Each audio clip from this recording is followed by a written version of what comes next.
أعوذ بالله من الشيطان الرجيم بسم الله الرحمن الرحيم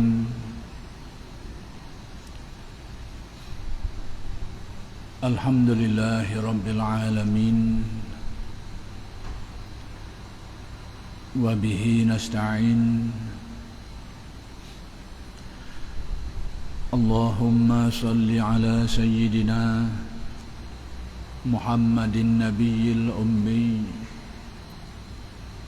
وعلى آله وصحبه وسلم رب اشرح لي صدري ويسر لي أمري واحلل عقدة من لساني يفقه قولي ولا حول ولا قوة إلا بالله العلي العظيم إلهي أنت مقصودي ورضاك مطلوبي أعطني محبتك ومعرفتك السلام عليكم ورحمة الله وبركاته الحمد لله والشكر لله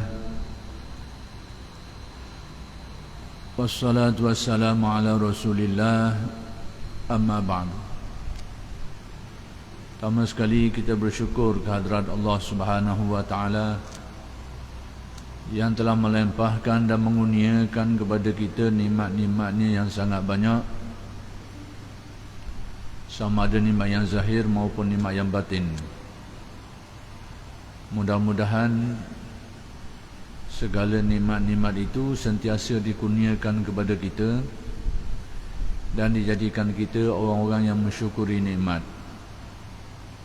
Mudah-mudahan dengan berkat syukur itu bukan saja nikmat yang sedia ada itu dikekalkan, bahkan ditambah dan dilipat gandakan lagi oleh Allah Subhanahu wa taala. Dan insya-Allah pada malam ini akan diteruskan lagi pengajian kitab Al-Hikam karya Syekh Ahmad ibn Athaillah Al-Iskandari radhiyallahu anhu, yang dimuatkan di dalam karya beliau Al-Hikam. Dan kalam hikmat yang ingin dijelaskan pada malam ini ialah kalam hikmat 237,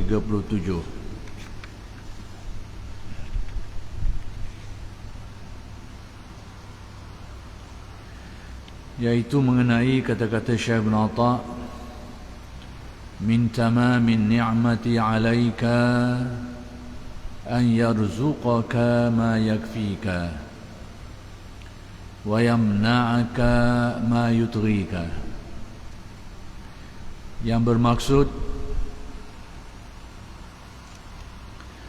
setengah, yakni sebahagian dari kesempurnaan nikmat Allah kepadamu, yaitu jika Allah memberi rizki yang cukup dan menahan daripadamu apa yang dapat menyesatkan kamu. Jadi kalam hikmat Syekh Ibn Atha yang ke-237 ni, Syekh Ibn Atha ingin menjelaskan tentang kesempurnaan nikmat. Jadi nikmat-nikmat yang dikurniakan Allah Ta'ala ni banyak.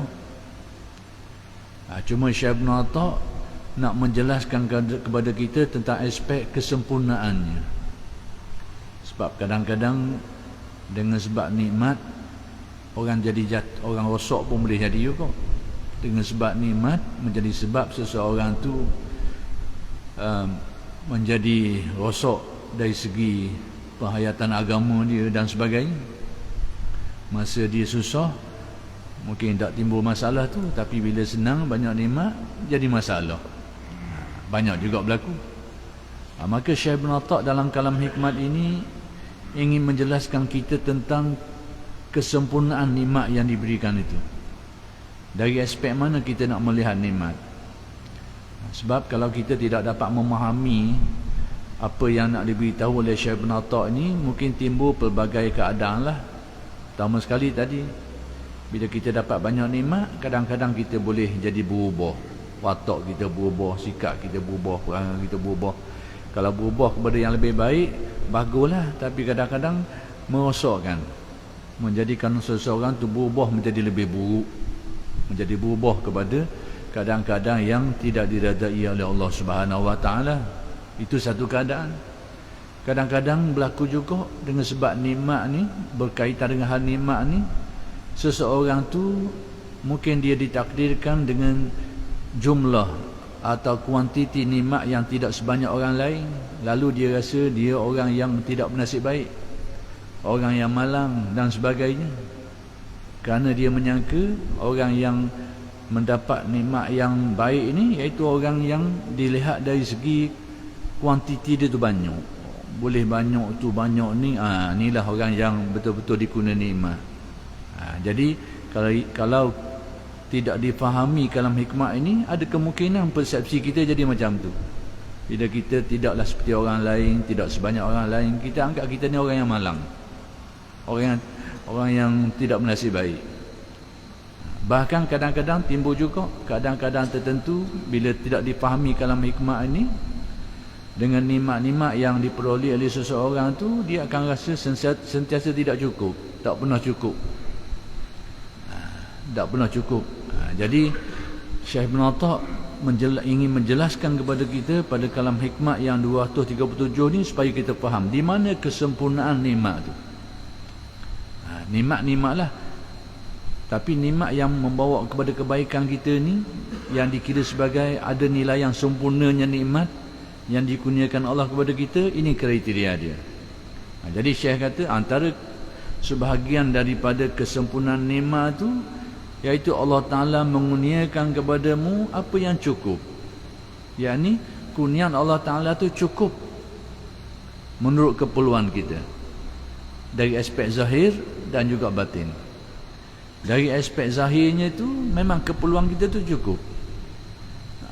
Apa yang kita perlukan, apa yang kita hajat, maka apa yang kita dapat dan rezeki yang dikurniakan itu memenuhi keperluan kita. Yang kedua, dari aspek batin, cukup di sini dia rasa cukup. Boleh banyak mana pun dia rasa cukup. Maksudnya taklah sampai ke tahap rasa sentiasa tak cukup. Boleh banyak tu pun tak cukup, banyak lagi pun tak cukup, tambah lagi pun tak cukup, berganda-ganda lagi pun tak pernah cukup. Bukan. Jadi pertama sekali dijadikan rezeki itu mencukupi. Dan ini sesuai dengan hadis Nabi SAW dalam menjelaskan tentang sebaik-baik rezeki ini, iaitu kriteria yang disebut tu bukan dari segi jumlah dia tu, bukan dari segi kuantiti dia tu, tetapi dari segi keadaan yang ada pada orang yang mendapatnya. Iaitu Nabi menjelaskan wa khairul rizki ma yakfi, sebaik-baik rezeki itu yang mencukupi. Jadi macam mana kita nak ukur? Apakah ukurannya berada pada jumlahnya, amountnya tu? Tidak. Kerana masing-masing gaya hidup berbeza, keperluan hidup berbeza. Maka ukuran cukup tak cukup ni bergantung kepada individu dan keadaan dia tu. Jadi dia tidaklah dinilai dari segi jumlah 5,000, 10,000, 20,000, bukan itu ukuran dia. Tapi apa yang dia perlukan, dan cukup tak dengan rezeki yang dia dapat atas keperluan dia tu, dan dia rasa cukup tak dengan apa yang dikurniakan. Kalau dia rasa cukup dalam apa yang dikurniakan kepadanya dan keperluan-keperluan hidup dia tu dapat dipenuhi, maka cukup, maka sudah memenuhi kriteria ni. Jumlahnya tak menentu. Ada orang dengan 5,000 cukup, ada orang 10,000 baru cukup, ada orang 20,000 baru cukup. Berbeza-beza, tidak sama keadaan. Jadi ukurannya itu cukup pada keperluannya dan juga pada perasaannya. Yang kedua, ciri yang kedua yang nak diberitahu oleh Syekh Ibn Atta', antara kriteria ni, kesempurnaan nikmat ni, dengan nikmat itu kita tidaklah terdorong kepada penyimpangan, penyelewengan. Yang ini dengan nikmat yang ada itu tidak membawa kita ke situ, tidak mendorong kita ke situ. Tapi sekiranya dengan nikmat yang ada, dengan kurnia yang ada, menjadikan kita ini menjadi lebih rosak dari segi sikap kita, perangai kita, tindakan kita, perbuatan kita. Ini tanda bahawa tidak ada nilai kesempurnaan nikmat. Bila banyak sikit je, mula lakah panjang selalu. Akalan panjang selalu. Kalau akal panjang tak apa, ni akalang. Akal panjang bagus. Tapi masalah akalang tu. Akalang faham saja. Istilah akalang ni dia mari mikir pelik-pelik mengarut lah. Tak ada moyong. Tak ada apa. Banyak sikit je mula mari. Timbul lalu akalan pelik-pelik. Na'udzubillah. Itu adalah ciri ketiadaan kesempurnaan nikmat. Maka antara cirinya tu, kesempurnaan dia ni diberi nikmat tu tidaklah mendorong dia kepada sesuatu penyimpangan, tidaklah membawa dia kepada suatu kesalahan dan sebagainya. Bukan jadi dengan kurnia tu, dengan rezeki tu, bukan jadi sebab yang mendorong dia terlibat dengan kesilapan, kesalahan, penyimpangan dan sebagainya. Itu antara tanda. Bila seseorang dikurniakan rezeki, maka ada ciri-ciri ini, maka menurut huraian Syekh Ibn Atta, itulah tanda kesempurnaan nikmat yang dikurniakan.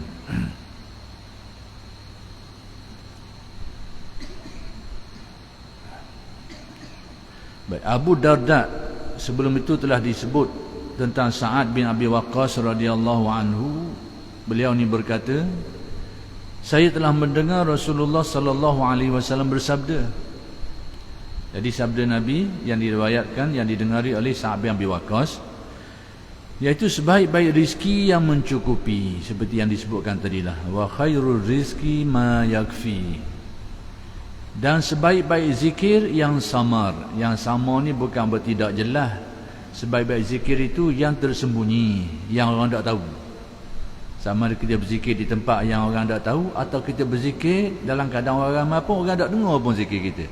Iaitu kalau dalam tasawuf ini disebut sebagai az-zikrul khafi, zikir khafi, zikir qalbi dan sebagainya. Dulu kita pernah dengar ada kenyataan sesetengah orang, dia kata kalau kita berzikir dalam hati ni, itu tak boleh. Dia kata tidak sunnah, dia kata. Kenyataan itu tu berlawanglah dengan hadis ni. Sebaik-baik zikir itu adalah yang tersembunyi. Tersembunyi ni, al-khafi ni boleh dijelaskan dengan makna sama ada dia ni berzikir jauh daripada orang, ataupun masa dia duduk sekali dengan orang dan kelompok orang, tapi orang tak tahu pun dia berzikir. Itu juga termasuk al-khafi.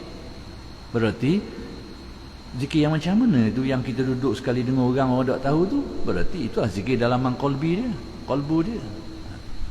Apatah lagi ada riwayat lain yang menguatkan saya kata tu, sebab dulu kita pernah dengar ada ungkapan orang zikir dalam hati ni itu bukan sunnah. Pula dah macam-macam lah ni dah. Akalang, banyak akalang lah ni. Di dalam hadis Nabi ada menyebut secara tidak langsung mengisyaratkan keharusan bolehnya kita berzikir dalam hati saja. Jadi setengah orang yang kata tak boleh tu, dia kata kalau kita ada lidah, zikir dalam hati tak boleh. Bila ada tak ada lidah barulah boleh zikir dalam hati. Yang begitu pula dah. Macam-macam lah ni reka. Jadi di dalam hadis ni Nabi sebut, iza zakarani fi nafsihi zakatuhu fi nafsi.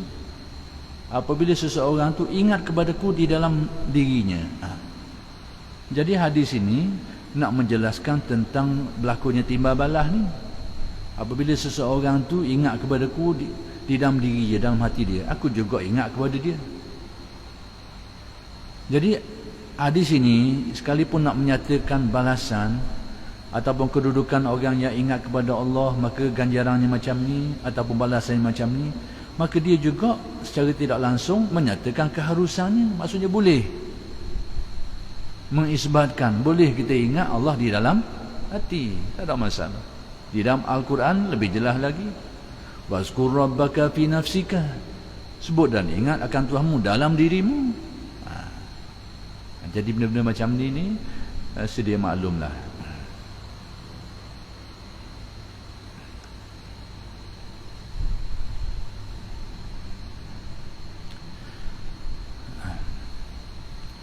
Baik, kemudian Abu Darda radhiyallahu anhu berkata, Rasulullah sallallahu alaihi wasallam bersabda, tiada terbit atau terbenam matahari melainkan di sisinya ada dua malaikat yang berseru.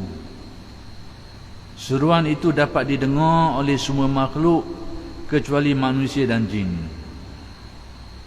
Jadi bila naik matahari, terbenam matahari, ada malaikat yang berseru. Dan seruan malaikat tu didengari oleh yang lain. Hendak dengar dua je. Dua ni, jenis manusia dan jenis jin. Dua makhluk yang ditaklifkan Allah dengan dugaan supaya beriman. Beriman terhadap perkara gaib.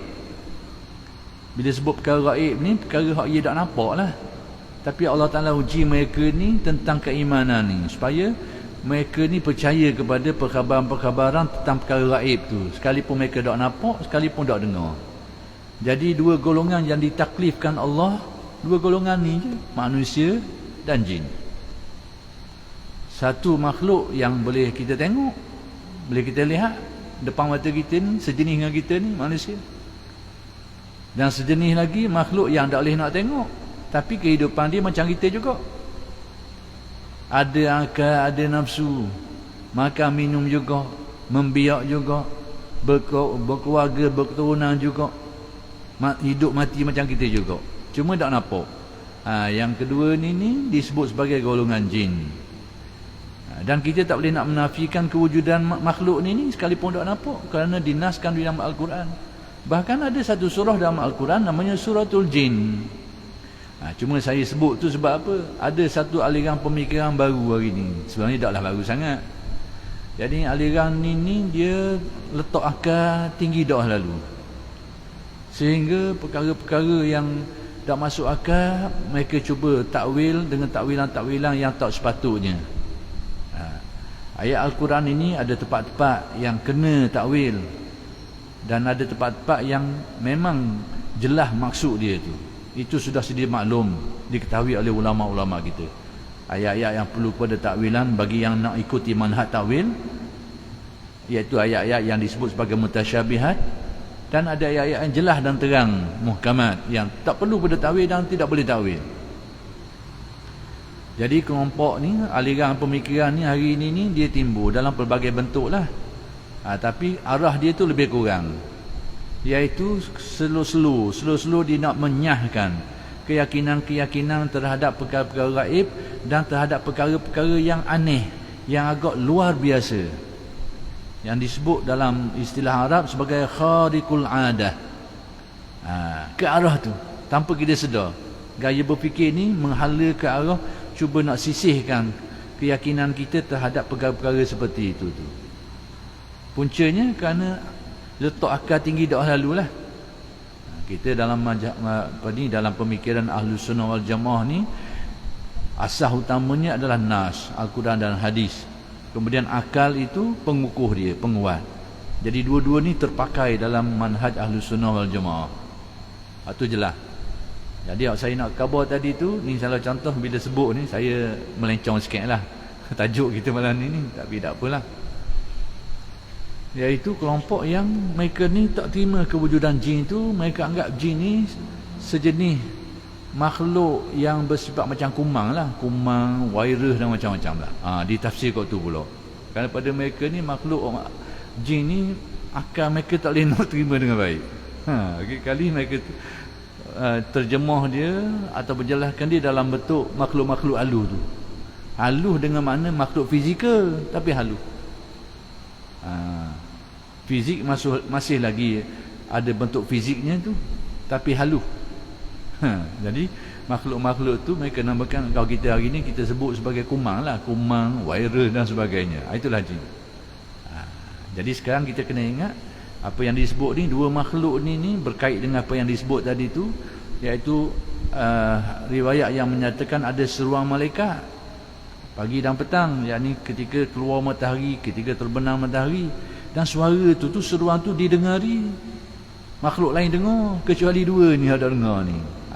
Manusia dan jin. Nak khabarnya makhluk jin ini ada akal macam manusia, ada nafsu macam manusia, ditaklifkan dengan taklif syarak macam manusia, akan mendapat pembalasan macam manusia. Jadi apa yang kita sedia maklum tentang makhluk kumang ni ataupun virus ni, hak ni jadi tak ada akal ni. Hidup tapi tak ada akal.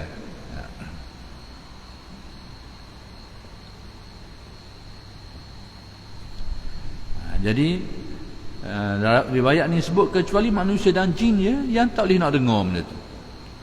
Baik, apa seruan tu? Hai sekalian manusia, silalah kembali kepada Tuhan, baliklah kepada Allah. Sesungguhnya yang sedikit tetapi mencukupi. Yani kembalilah kepada Allah dari segi keyakinan kita, pegangan hati kita, baliklah kepada Allah dalam semua urusan hidup kita ni. Dalam apa juga kehidupan kita ni, pak nombor satunya hati kita tu kena berpaut kepada Allah. Keyakinan kita tu, harapan kita, keyakinan kita, tautan hati kita, biarlah berpaut kepada tempat yang benar, iaitu Allah Subhanahu Wa Taala yang mencipta dan mengatur alam ni. Jadi baliklah kepada Allah, kepada Tuhan. Baik, sesungguhnya sedikit tetapi mencukupi itu. Sikit tapi cukup. Maksudnya kalau banyak tak cukup, lawan dia. Jadi ukuran masalah sekarang cukup. Sikit banyak bukan ukuran. Cuma yang disebut dalam riwayat ni hak jenis sikit. Sebab roliknya manusia akan faham gini, sikit tu tak cukup, banyak tu cukup. Hak itu dalam perkiraan biasa kita. Sikit je tak cukup lalu. Banyak ke mesti cukup, tak semestinya. Sekarang dinyatakan sedikit tapi cukup. Jadi rezeki itu sedikit tapi cukup bagi orang tu. Keperluan hidup dia cukup dan perasaan dia pun cukup. Qanaah. Lebih baik dari yang banyak hingga melalaikan. Tapi banyak tapi mengakibatkan orang tu terbabah, jatuh gaung, berubah watak, berubah perangai, berubah amalan dan macam-macam lagi lah. Nampak ketara perubahan-perubahan tu, penyimpangan tu. Maka hak sedikit tadi tapi cukup, itulah adalah lebih baik daripada banyak bertambah-tambah berlipat kali ganda, tapi amalan jadi rosak, perangai jadi rosak, sikap pun jadi uduh, tak comel dak. Firman Allah Ta'ala, A'udzubillahi minasyaitanirrajim, wabtaghi fima ataka Allahu daral akhirah wala tansa nasibaka minad dunya. Surah Al-Qasas ayat 77.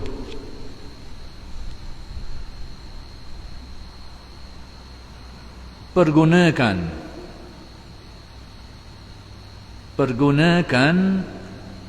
dalam kitab saya ni dia ejaan silap sikit dia kata pergunakan semua yang diberikan Allah kepadamu, iaitu yang berupa hidup, panca indera, akal fikiran, tenaga dan harta kekayaan. Banyaklah kurnia Allah kepada kita ni, nikmat-nikmat, sama ada nikmat yang zahir maupun nikmat yang batin. Kalau akal tadi tu, panca indera itu nikmat yang zahir, nikmat yang batin. Tenaga, harta benda kekayaan, nikmat yang zahir. Baik, pergunakan semua itu untuk mencapai kebahagiaan dan keuntungan akhirat. Yang guna semua nikmat-nikmat tu, akal fikiran kita, hati nurani kita, panca indera kita, rezeki-rezeki yang dikurniakan kepada kita, gunakan dia untuk kebaikan dan kebahagiaan akhirat. Dan jangan kau lupakan bahagianmu daripada dunia. Tapi untuk keperluan dunia boleh digunakan juga. Jadi segala apa yang Allah Ta'ala kurniakan tu, maka hendaklah digunakan pertama sekali untuk kebaikan kita di akhirat nanti. Dan demikian juga untuk keperluan kita dalam kehidupan duniawi. Jadi tidak menjadi kesalahanlah bagi orang-orang yang mengumpulkan duniawi itu, yang mana apa yang dimiliki itu digunakan untuk memenuhi kebaikan akhirat dia, untuk sedekah dia, untuk ibadah dia, dan yang kedua untuk memenuhi keperluan hidup dia itu. Dan itu adalah perkara yang selaras dengan ayat Al-Quran ini. Sebab kita ni nak buat ibadah, sebahagian daripada ibadah tu memerlukan kepada pembiayaan. Kita nak pergi Mekah pun bukan boleh pergi pakai terbang ataupun jalan atas air. Maka perlu kenderaan, perlu biaya, perlu bekalan dan sebagainya. Maka gunakanlah nikmat-nikmat yang diberikan tu untuk tujuan kebaikan akhirat. Kita nak keluar zakat, bukan keluar dengan Elio, bukan keluar dengan kertas kosong kita tulis sendiri. Maka perlukan kepada kewangan dan sebagainya, harta benda kita tu. Maka demikianlah urusan-urusan lain. Kita nak menikah pun, nak berumah tangga pun perlu juga pembiayaan. Paling tidak mas kahwin, nafkah lagi, perlu pembiayaan. Maka gunakan itu untuk tujuan kebaikan akhirat.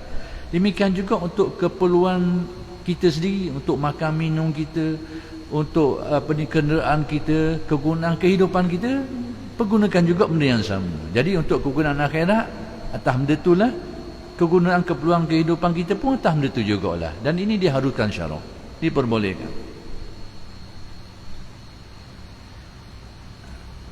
Kepentingan yang pertama dan utama ialah keselamatan akhirat.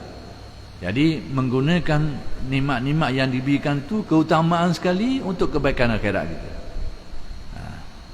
Adapun dunia, maka ia sambil lalu jika tidak lupa. Boleh digunakan untuk keperluan duniawi kita.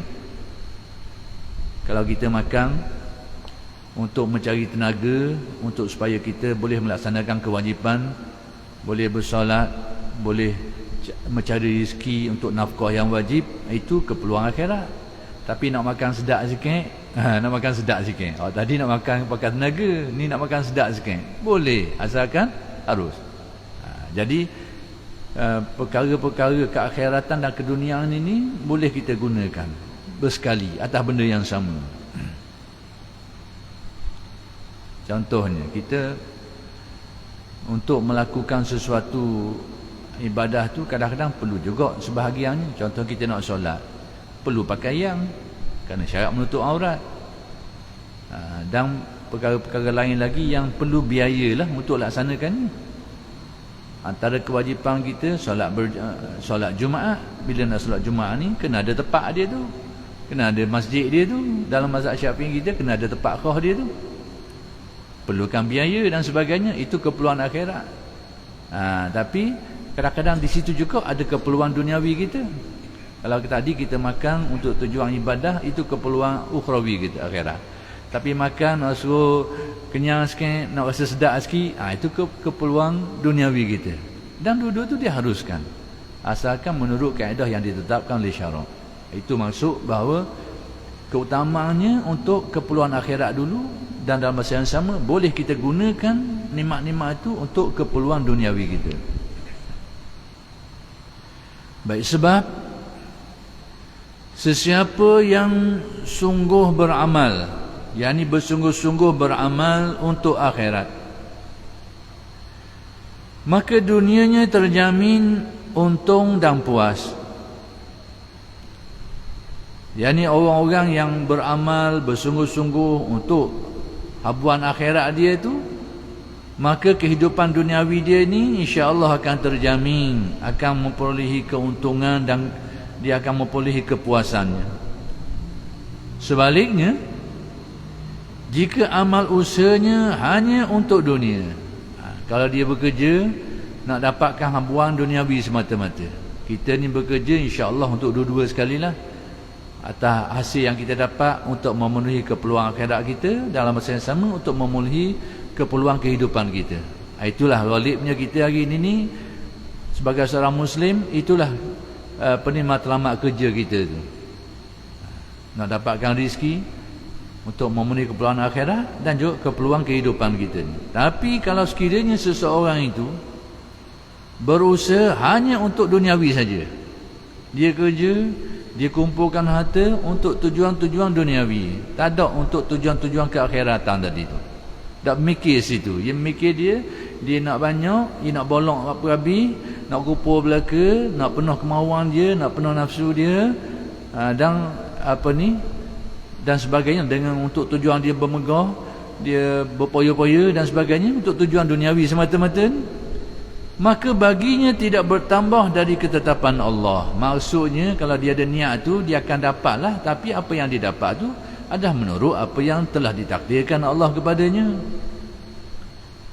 Sekalipun keinginan dia besar, nafsu dia besar, tapi takdir banyak itulah dia akan dapat.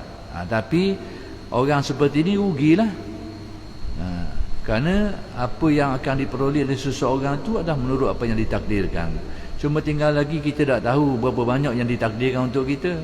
Maka ruang itu kita disuruh berusaha. Sebab kita tak tahu, cuma disuruh percaya. Apa yang kita dapat tu memang itulah yang ditakdirkan untuk kita. Tinggal lagi perkara itu tu perkara gaib, perkara yang masing-masing tak tahu. Maka itulah ada taklif syarak. Syarak memberikan kita ruang supaya berusaha. Itu di situ ada ujian, ada dugaannya. Kita berusaha nak mendapatkan tu, sedangkan benda tu sudah ada takdirnya. Maka tengok, kita usaha nak dapatkan benda yang kita yakin sudah ditakdir, cuma kita tak tahu banyak mana, bila kita dapat. Maka di situ ada dugaannya. Baik, kita nak cari tu cara halal ke cara molek ke cara tak molek, cara halal ke cara haram. Padahal bila kita dapat nanti, memang itulah yang sudah ditakdirkan. Cuma bila kita diperintahkan ni, dirahsiakan tentang perkara tu, maka disuruh berusaha. Maka usaha kita akan menjadi dugaan kita. Nak cara molek ke cara tak molek, cara lulus syarak ke cara dah lulus syarak, cara yang berkat ke cara tak berkat. Itu ruang tu terbuka. Tapi bila dapat nanti itu, sebenarnya itulah yang sudah ditakdirkan Allah. Jadi sekiranya kita memilih cara yang tidak lulus syarak atau cara yang tak ada berkat, apa yang akan kita dapat banyak tu juga, tapi perolehan kita itu adalah buruk untuk kita. Tapi kalau kita mencarinya dengan cara yang halal syarak, kemudian dengan cara-cara yang ada makna berkatnya, apa yang kita dapat memang apa yang sudah ditakdirkan itulah juga, tak akan tambah, tak akan berkurang. Tapi apa yang kita dapat tu baik, penuh dengan kebaikan untuk kita. Tu je. Apa yang akan dapat tu memang tak akan berubah dah. Tapi baik tak baik tengok cara kita tu. Cara itu cara molek ke cara tak molek. Dan itulah bahagian taklif syaraknya, dugaan untuk kita ni. Nak lalu jalan mana?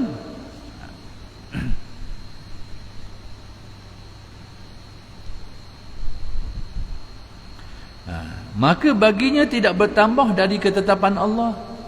Maksudnya kalau dia ikut jalan yang tak comel, tak lulus syarak, jalan yang berasaskan tamak, aloba, asak deki dan macam-macam lagi, apa yang dia dapat nanti tak akan bertambah daripada apa yang sudah ditetapkan Allah. Tapi laluan yang dia lalu tu laluan mudah, maka itu keburukan bagi dia. Ada satu keburukan. Dan akhiratnya rugi, tidak dapat apa-apa. Akhirat apatah lagi, tak dapat apa-apa, ataupun jadi beban pula di akhirat. Kerana laluan yang salah tadi tu bukan saja tak boleh apa-apa, tetapi boleh beban, tertanggung beban. Maka ini satu keburukan dan kerugian. Rasulullah sallallahu alaihi wasallam bersabda, bukannya kekayaan itu dengan banyaknya harta benda. Ini hidayah kenabian. Kita dalam mengukur kaya miskin ni, persepsi kita berbeza-beza. Ghalibnya kita akan ukur kaya tak kaya ni dari segi pemilikan, banyak sikit. Orang kaya ni orang yang memiliki banyak harta benda. Orang miskin ni orang yang tak ada apa-apa kedana, tak ada milik apa-apa, itu miskin. Tapi rupa-rupanya petunjuk kenabian lain sikit. Lain sikit yang Nabi ajar kita. Dengan erti banyaknya pemilikan tu belum tentu berarti kaya, belum tentu. Tapi tak ada apa-apa ni atau sedikit pemilikan, belum tentu dia adalah orang apa-apa perdana. Macam mana boleh jadi tu? Tengok apa yang Nabi beritahu. Jadi Rasulullah sallallahu alaihi wasallam bersabda, bukannya kekayaan itu dengan banyaknya harta benda. Jadi banyaknya harta pemilikan itu bukan kekayaan sebenar, kata Nabi. Pedoman Nabi beritahu. Tetapi kekayaan yang sesungguhnya, hak kaya sebenarnya kata Nabi, ialah kaya hati, kaya qalbu, kaya guana ni, atau tenang jiwa. Kaya hati, tenang jiwa. Kalau teks Arab dia, nas asal dia, laisal ghina an kasratil aradi wa innamal ghina ghinan nafsi. Bukanlah kaya sebenar tu kerana banyak pemilikan, tapi kaya sebenar tu kaya jiwa. Apa maksud kata-kata Nabi ni? Kaya ni, hakikat kaya ni, bila seseorang tu tidak berhajat dah. Tak berhajat dah. Dia rasa cukup, terpenuh, dipenuhi keperluan dia tu. Tak ada hajat-hajat dah. Selagi seseorang tu masih ada keinginan, kemahuan, lebih-lebih lagi terhadap apa yang belum dimiliki, orang tu tarahnya masih miskin. Sekalipun dia merupakan orang paling kaya di dunia ni, penuh pemilikan banyak, bertimbung-timbung, duit bertokok-tokok, dak erti nak beli, dak erti nak beli dak erti nak belanja, banyak dak lalu. Pemilikan lain bertimbung-timbung, tapi hatinya tak pernah rasa cukup.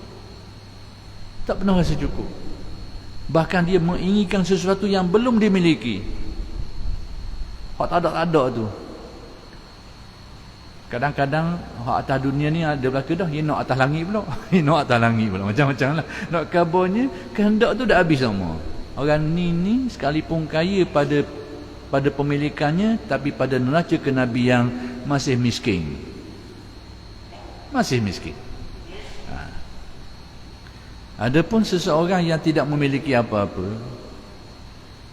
tapi jiwanya dikurniakan cukup dengan apa yang ada, syukur dengan apa yang dia dapat.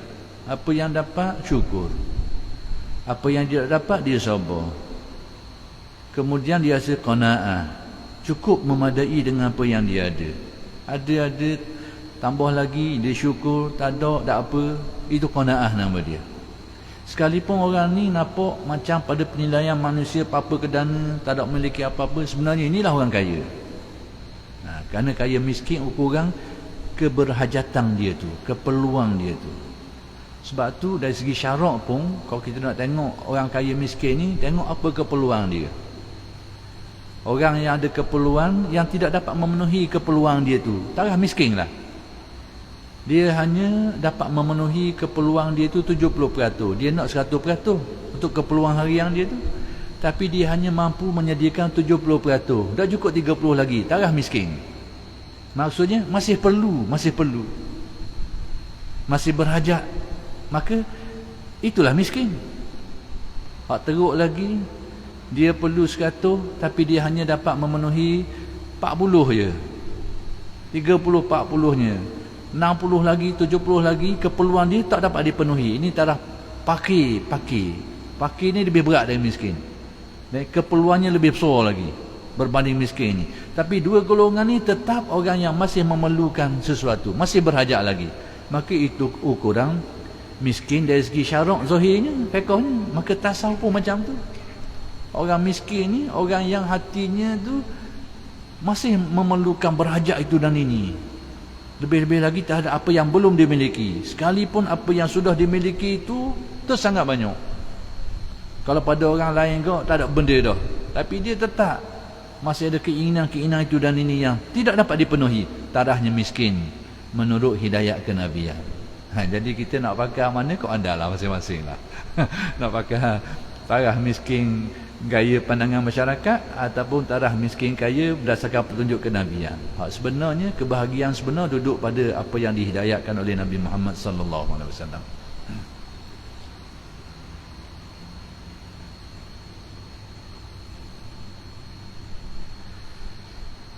Tersebut di dalam kitab-kitab yang terdahulu. Ini kisah-kisah yang terdahulu. Allah berfirman yang bermaksud,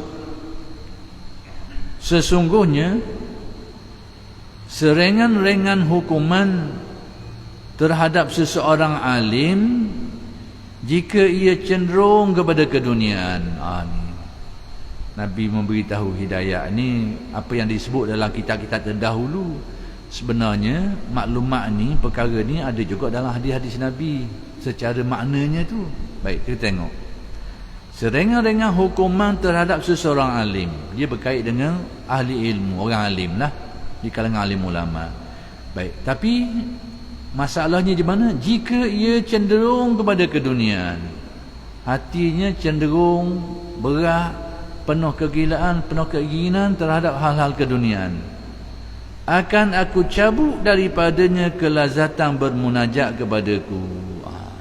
Hak ringan sekali dia kata, hilang rasa manisnya ibadah, manisnya munajat kepada Allah Subhanahu Wa Taala. Itu hak paling ringan sekali yang mengenai. Jadi orang-orang alim ni Allah Taala beri kemuliaan kepada mereka ni kerana ilmu mereka tu. Tapi kalau mereka rosak kalbu, rosak jiwa dengan kecenderungan yang berlebihan terhadap keduniaan, maka dia jadi musibah lain, jadi kemusnahan lain.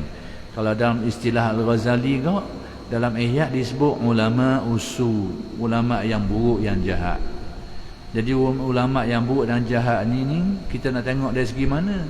Maka kalau tengok dalam huraian Al-Ghazali, dilihat dari segi punca kejahatan. Punca kejahatan tu apa benda? Apabila kalbunya itu terikat kuat dengan keduniaan. Inilah yang menjadikan ulama akan guna ilmu agama dia itu untuk tipu orang. Dia akan guna kepandang dia, pengetahuan dia itu untuk buat apa-apa yang memenuhi keinginan dia itu. Maka inilah Al-Ghazali menyebut dia sebagai ulama usul. Jadi keburukan tu dalam pelbagai bentuk lah. Kadang-kadang tindakan, kadang-kadang percakapan, kadang-kadang itu dan ini. Tapi semua tu mari punca awal dia apabila kalbunya dipengaruhi kuat oleh kecintaan terhadap duniawi. Itu dia punca dia. Oleh kerana sudah masuknya waktu insya, kita berhenti setakat ini dulu, dan insyaAllah akan bersambung pada kuliah-kuliah yang akan datang. Aku lu qawli hadha wa astaghfirullahaladzim li wa lakum. Assalamualaikum warahmatullahi wabarakatuh.